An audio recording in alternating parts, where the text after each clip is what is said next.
માંગરોળ બંદર પર વીજ બિલ વધારાવું અને વારંવાર વીજળીના ધાંધિયાને લીધે માંગરોળ બંદરના અનેક સંગઠનો અને લોકો દ્વારા માંગરોળ પીજીવીસીએલના અધિકારીઓ અને માંગરોળ મામલતદારને આવેદનપત્ર અપાયું. માંગરોળ બંદર ખાતે વીજ બિલ ડબલ જેટલું આવતા અને વારંવાર વીજ પાવરના ધાંધિયા તેમજ અનેક વીજ સમસ્યાઓથી હેરાનથી હોવાના માંગરોળ ખારવા સમાજ સહિત માંગરોળ બંદરના અલગ અલગ સંસ્થા તેમજ સંગઠન દ્વારા માંગરોળ પીજીવીસીએલ તેમજ માંગરોળ મામલતદાર સાહેબને આવેદનપત્ર આપવામાં આવ્યું. જેમાં વીજ પુરવઠાની અનિયમિતતા સાથે આ મહિને વીજ બિલ ડબલ આવતા રજૂઆત કરવામાં આવી. માંગરોળ બંદર વીજ બિલ ભરવામાં ખૂબ જ નિયમિત હોવા છતાં પીજીવીસીએલ દ્વારા સતત અન્યાય થઈ રહ્યો હોવાનું જણાવ્યું. વારંવાર વીજ પુરવઠો બંધ થઈ જવો, કેટલાક થાંભલાઓ શોર્ટ સર્કિટ હોવા છતાં તેમાં ધ્યાન દેવાતું નથી. કાયમી પીજીવીસીએલ કચેરી વારંવાર ફોન કરવા છતાં કોઈ ફોન ઉપાડતું નથી. તેમજ બંદર પર કાયમી ધોરણે હેલ્પરની માંગણી ઘણા લાંબા સમયથી કરી હોવા છતાં કોઈ ધ્યાન અપાતું નથી.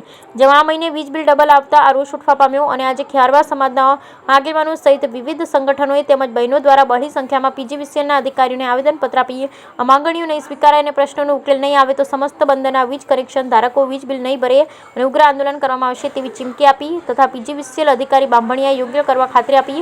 આવેદનપત્રની નકલ મામલતદારશ્રીને પણ આપવામાં આવી. Bureau report Vinubhai Meswaniya. શ્રી કાનજીભાઈ થાપડિયા, માંગરોળ ખારવા સમાજનો મુખ્ય આગેવાન છું, પંચનો સભ્ય છું અને માંગરોળ ખારવા સમાજ વતી આજે અમે આ જીઈબી પીજીવીસીએલમાં અમારા પોતાની ઘણી બધી સમસ્યાઓમાંથી એક વર્તમાન સમસ્યા કે આ વખતના અમારા બધા જ બિલો ડબલ થઈને આવ્યા છે. મેક્સિમમ ડબલ થઈને આવ્યા છે. અમુક તો ગરીબ પરિવારોના 6,000 જેટલા બિલ આવ્યા છે કે જે લોકો સાવ નાના કુટુંબમાં રહે છે. તો સૌપ્રથમ તો અમારા પીજીવીસીએલના અધિકારીઓને એ વિનંતી છે કે તમે આ બિલ વધારો શું કામ આવ્યો એનો અમને સચોટ જવાબ આપો. જો સચોટ જવાબ ન આપશો તો અમે ગાંધી ચિંધ્યા માર્ગે આંદોલન કરીશું. અને બીજા નંબરમાં પીજીવીસીએલની માંગરોળ બંદર સૌથી નિયમિત બિલ ભરતું જો કેન્દ્ર હોય તો માંગરોળ બંદર છે, છતાં પણ કોઈ પણ સુવિધા મળતી નથી. અમને એક કાયમી હેલ્પરની જરૂર છે તો વહેલામાં વહેલી તકે કાયમી હેલ્પર આપો.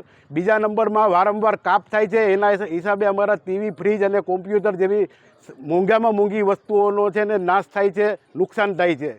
આ વખતની તમે વિચાર કરો, આ 2 મહિનામાં હમણાં 1 મહિનાથી સતત વરસાદ છે, સતત વીજ કાપ હતો, છતાં પણ આ બિલ શું કામ આવ્યા વધારે? તો આનો સચોટ અવાજ આપશો. અને અમને સમાજ તરફથી કહેવામાં આવ્યું જ અમે આ વખતના બિલ ભરીશું જ્યાં સુધી અમને સંતોષકારક જવાબ ન મળે ત્યાં સુધી. બરાબર? એટલે પીજીવીસીએલ આ બાબતે અને પોતાની સર્વિસ પણ સુધારે અને એટલી નિષ્ક્રિયતા છે, વારંવાર થાંભલે વીજ ટૂંકમાં કોઈ પણ પ્રકારનો કરંટ થાય છે. તો આ દરેક સમસ્યાઓ જો બંધ થાય અને અમારો જે બોટ વિભાગ છે એ બાજુનો પણ ત્યાં જો સડક છે તો લાખો કરોડો અને અબજો રૂપિયાનું નુકસાન થશે. તો આનું જવાબદાર કોણ છે? જવાબદાર તો એક વ્યક્તિએ જવાબદારી તો કોઈ લેવી પડશે ને.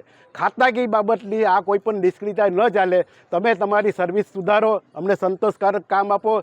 જ્યાં સુધી આનો જવાબ સંતોષકારક ન મળશે ત્યાં સુધી અમે અમારા સમાજમાંથી એક પણ વ્યક્તિને બિલ ભરવા મોકલશું નહીં અને ઉગ્ર આંદોલનની આ તકે અમે તમને ચીમકી આપીએ છીએ.